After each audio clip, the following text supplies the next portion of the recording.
Cet épisode vous est présenté par la chaîne de podcast Zéphyr.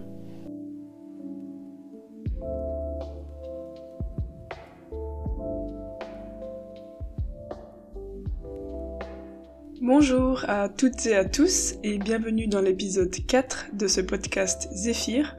Aujourd'hui, nous avons un épisode lecture. Nous allons parler de Dors ton sommeil de brute, publié par Carole Martinez en 2024. C'est un livre qui a fait partie de la liste Goncourt 2024, donc un livre très bien reçu par les critiques. Ce roman nous replonge dans la curiosité et l'innocence de l'enfance, un monde où le sens de la justice est encore fondamental et sans compromis. Ce livre, personnellement, m'a beaucoup plu et c'est pour cela que je souhaite vous en parler. Donc la narratrice du roman, Eva, est mère de la petite Sophie, bien qu'elle n'ait jamais voulu d'enfant.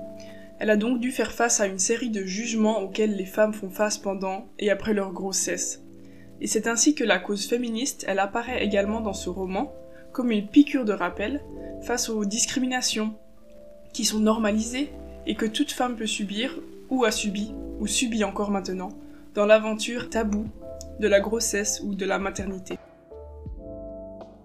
Ce n'est cependant pas de la cause féministe dont je vais vous parler principalement aujourd'hui, car une autre cause occupe une grande partie de ce roman, et c'est la cause écologique.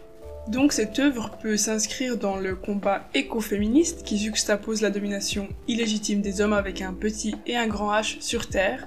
C'est une lecture que je ne vais pas faire spécifiquement aujourd'hui sur ce podcast, mais une lecture qu'on pourrait faire, et ceci de manière légitime. Donc Eva et Sophie qui a alors tout juste 8 ans, ont fui les coups et les crises colériques de Pierre, qui est le mari et le père, et se sont réfugiés dans une petite maison qui est nichée dans les marais de Camargue.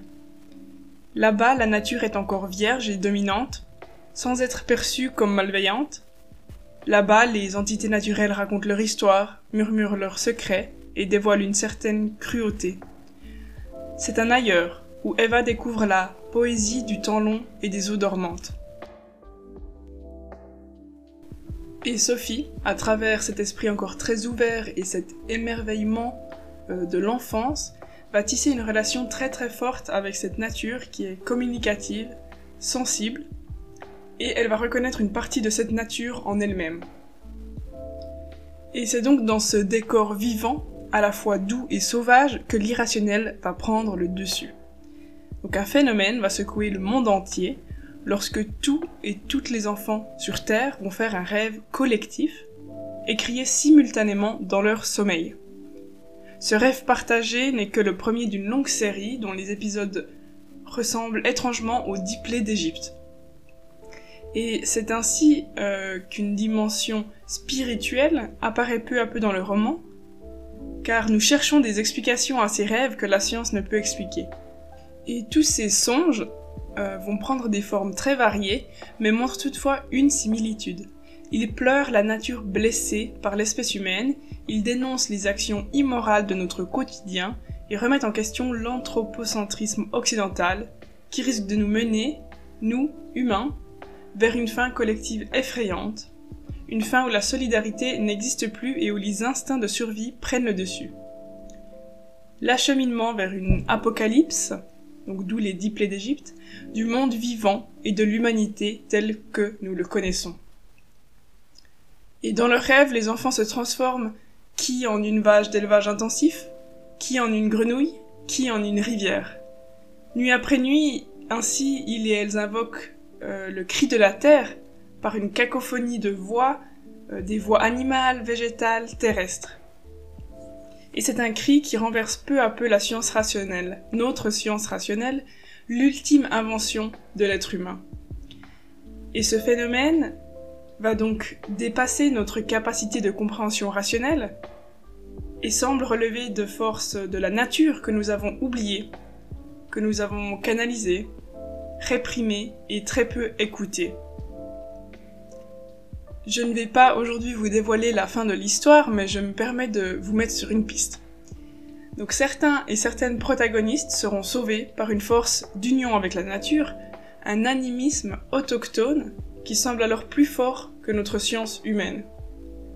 Donc le roman propose d'autres façons de concevoir la nature, et donc une approche moins dichotomique, c'est-à-dire qui relève moins sur le contraste, l'opposition entre nature, culture ou nature-société, plus flou, considérant l'environnement et les humains comme un grand tout.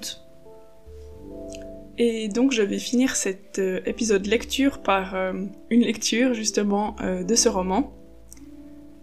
Nous sommes dans une partie du roman où Eva est la narratrice, car je n'ai pas précisé, mais c'est un roman polyphonique, donc c'est-à-dire que parfois nous avons d'autres narrateurs ou narratrices, comme par exemple le personnage de Serge, mais ce sont des détails que vous connaîtrez en lisant ce roman. Donc je vous lis un passage où Eva est la narratrice. Donc nous sommes dans la tête d'Eva. Je redécouvrais les choses de la vie à travers les yeux de ma fille. Le monde était plus vaste à hauteur d'enfant. Le moindre insecte devenait démesuré et, si on les observait assez longtemps, les cailloux eux-mêmes murmuraient une voix poétique. Un chemin de petits poussait que nous suivions ensemble, sans nous soucier de l'endroit où il menait, ni du temps qui courait. Je me goinfrais de ces instants que m'offrait ma fille. Je vibrais doublement, je m'étais multiplié depuis sa naissance.